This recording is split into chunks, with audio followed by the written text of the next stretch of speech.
السلام عليكم ورحمة الله وبركاته. صاحبة وسلامتين كسو دوada barnaamijkeen maxaa cusub fanka Hindiya.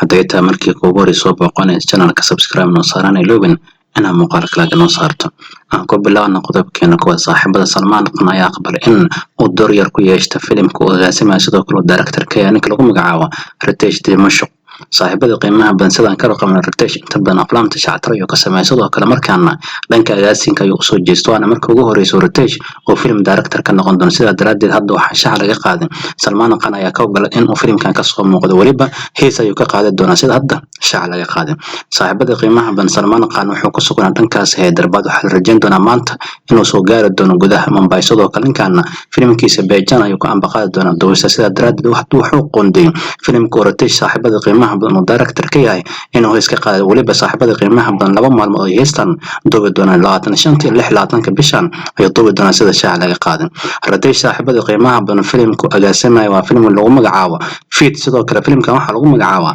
Fit sida daraadeed Salmaan Khan hadda waxa oggolaaday inuu filmkan kala kiciyo sidoo kale hal hees ayuu ku yeelan doona sida daraadeed Salmaan Khan iyo sidoo kale Ritesh waa laba nin inta badan saaxiiba dhinaca kale saaxibada qiimaha badan waxaan soo qaadan doonaa filmka lagu magacaabo Chak sidaan ka warqabnaa filmkan jamacada kaabin lagu soo heesay saaxibada qiimaha badan tiyaatarada laga daawan doona sida daraadeed filmkan Chak saaxibada qiimaha badan maanta waxa la horkay guddiga aflaamta Jansoore sidoo kale filmkan waxa la siiyay shahaado lagu daawan lahayn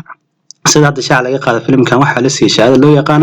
US certificate taasoo ka dhigan qof walba da'diisa ka weynta taa 2 sano ayaa filmkan daawan kara qofka da'diisa 2 sano ka yarta markuu filmkan daawanayo waxa qasab ah qof mas'uul ah inuu shaleemo u soo raaco sidoo kale waxa shaac laga qaaday filmkan Chak saaxibada qiimaha badan guddi aflaamta Jansoore markii filmkan daawadan waa zero kad ama wax muuqaal laga ma jirin sida hadda shaac laga qaaday filmkan saaxibada qiimaha badan waxa hogaamiyalka Farandoni Kiara Advani sidoo kalena waxa daruur kale ruucadayaasha kala Anil Kapoor maamada lagu magacaabo Nito Kapoor sidoo kale filmkan saaxibada qiimaha badan waxa maalgelinaya ninka lagu magacaabo Karan Johar sida daraadeed filmkan jamacada kaabin lagu soo heesay tiyaatar laga daawan doona sida daraadeed waxa la siiyay shahaado loo yaqaan US certificate sidoo kale 24 bishan ayaa la daawan doonaa saaxibada qiimaha badan dowladtuska Tel Aviv ayaa socda markaana kaarta labaad ayaa laga soo bandhigay filmkiisa lagu magacaabo Farisun saaxibada qiimaha badan Tel Aviv maanta dhalashadiisa ay dabaldegay sida daraadeed maanta taageeraysiisana markale ayaa la daaway maadaama filmkiisa Farisun kaartada hortana ka muuqata ayaa laga soo bandhigay sidoo kale ninka Tel Aviv ah oo dhalacadana sidoo kale saaxibada qiimaha badan bor badan oo ka muuqda ogaada hadda waa official filmkan Farisun saaxibada qiimaha badan waxa la daawan doonaa feesada loo yaqaan Bengal 2023 taasoo ka dhigan horaanta bisha Janaayo ee sanadka dambe ayaa la daawan doonaa sidoo kale filmkan Farisun saaxibada qiimaha badan waxa shaac laga qaaday in lagu daawan doono luqadaha kala militariga ayaa lagu daawan doona sida daraadeed saaxibada qiimaha badan taageerayaasha Tel Aviv maanta waa la daaway maadaama kaartada hortana ka muuqato ayaa laga soo bandhigay ninka odayga xilli maanta dhalashadiisa u dabaldegay saaxibada qiimaha badan film weyn ayaa undaway ama wadada ku soo jira filmka Shanshera maanta waxa laga soo bandhigay muuqaal yar soconaya 1 daqiiqo sidoo kale goosgooska filmkan waqti la soo bandhigi doona ayaa shaac laga qaaday inna bacda ma saaxibada qiimaha badan sanjeedada qamarjinimada ka muuqata sidoo kale xaasinimada ka muuqata wajigiisa laga dheehan kara caadi ma saaxibada qiimaha badan filmkan Shanshera waxa isku falsaari doona laba superstar awood badan waa Ranbir Kapoor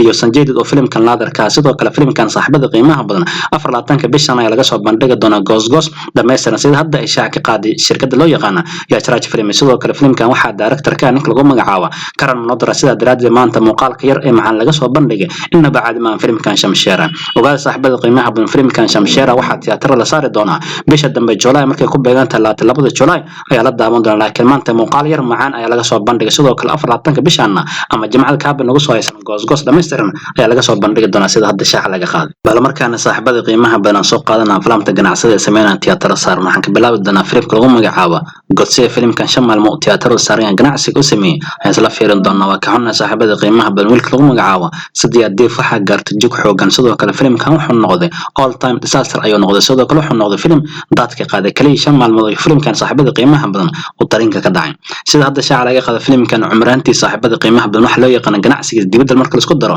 kaliya canshuurta kor wuxuu soo xariir lacag gaarayso waa 5 maalmood 1.20 karoor ayuu soo xariir qolaya cadaladaha qiimaha waxay keenay lacag gaarayso 63 lacag taasoo ka dhigay meesha lagu kala orday noqotay maadaama filmkan ku dhawaad 6 karoor miisaan gaarayso ayuu xambaarsan sida daraadeed saaxibada qiimaha badan waa ka xunna wiilka lagu magacaabo Sadiya Deef jug xogan ayaa gaartay filmkan wuxuu noqday film dadka qaaday bal markaan waxa isla fiirin doonaa filmka Anteso Drona Kita 2 maalmood wax u qabsamo hogaamiye ka yahay Najral Sarnani saaxibada qiimaha qiimaha badan filimkan tartiib ayuu saaxiibada qiimaha badan iskaga gadmaa Telegram markaan fiirintaay laba maalmood casharta ka hor wuxuu soo xiray lacag gaarayso 22 karoor bar ayuu soo xiriyay qoliyaha jardaha qeyb waxay keeneen saami gaaray 13 karoor bar hindi inta kale wuxuu ka keenay lacag gaarayso 1.60 karoor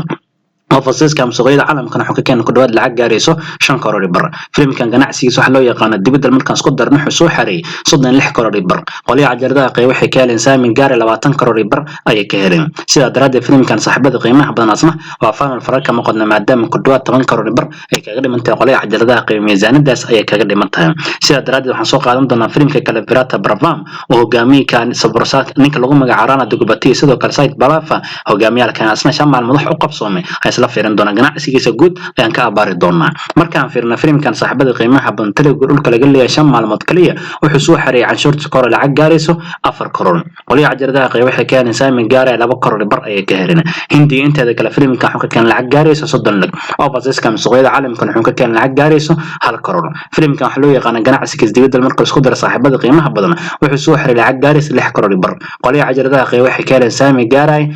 3.76 karoor ay keeneen sida darada asna filimkan wuxuu noqday filim dadka qaado dhisaasar ayuu noqday maadaama saaxiibada qiimaha badan ku dhawaad 14 karoor miisaan gaarayso waxaan baarsanaa soo dhameystir noqdo waxa laga rabaa dib u soo lacag gaarayso 14 karoor bar darajadaas almost ay kaaga dhiman tahay lacag gaarayso 10 karoor bar markuu dib u soo celin ayaa asna filimkan kale in noqon doona taasna way ka odogtaa sida daraad ranada gubatiye filimkiisana wuxuu noqday filim dadka qaaday markaana saaxiibada qiimaha badan soo qaadana toleen history maanta oo kala filimta la daawaday maanta oo kale xalada saaxiibada filimka lagu magacaabo Terry America ahaanay filimkan waxa la daawadan 22 June 2012 hogaamiyaha filimkan oo shaahidka Buruxana Tricia Kotkeed Brianka Jabra sidoo kale filimkan waxa director ka nin lagu magacaabo Kunal Kohli sidoo kale waxa producer ka nin lagu magacaabo Vicky Bahari saaxiibada qiimaha badan filimkan waxa la saaray tiyaatar gaaray 1450 shilin ayaa laga daawaday waxa lagu qoray filimka miisaanad gaaris 41 karoor umraantiisana filimkan wuxuu soo xaray lacag gaariso 2 karoor bar sida daraadeed natiijada filimkan wuxuu noqday falab ayuu noqday filim guul dareysta ayuu noqday markaan fiirna filimkan waxa tigid u goosta sida diiwaan gashan dad gaaray 3,310,000 oo qof ayaa tigid u goosta oo shaleemad ka daawatay sidoo kale natiijada wuxuu noqday falab ayuu noqday lacagta soo gaaray saaxiibada qiimaha badan 7 karoor bar hadii sicirka maanta lagu jaangooyna almost saaxiibada qiimaha badan waxay u dhigantaa 31 karoor ay u dhigantaa sidoo kale filimkan waxa tigid u goostay 3,310,000 oo qof ayaa tigid u goosta oo shaleemad ka daawatay filimkii hogaamiyalka anshaadka boori gobol lagu magacaabo Brianka Jabrana natiijada wuxuu noqday falab ayuu noqday filim guul dareystay waad ku maasantiin saaxiibada daawashada daawatay muuqaalka halkaas inaga waran barnaamijkan maxaa cusub fankiin data markii kuugu soo boqon channelkeena subscribe noo saar sidoo kale loo ina muuqaalka laga noo saarto aragtada comment noo wareeb hadaa ka mid tahay saaxiibada horna la joogo muuqaalka shaadisa saaxiib wanaagsan adeeg kale channelka ugu soo biraan intaan barnaamijkan ku kulmayno amaanaada assalaamu calaykum waraxmatullaahi wabarakaatuh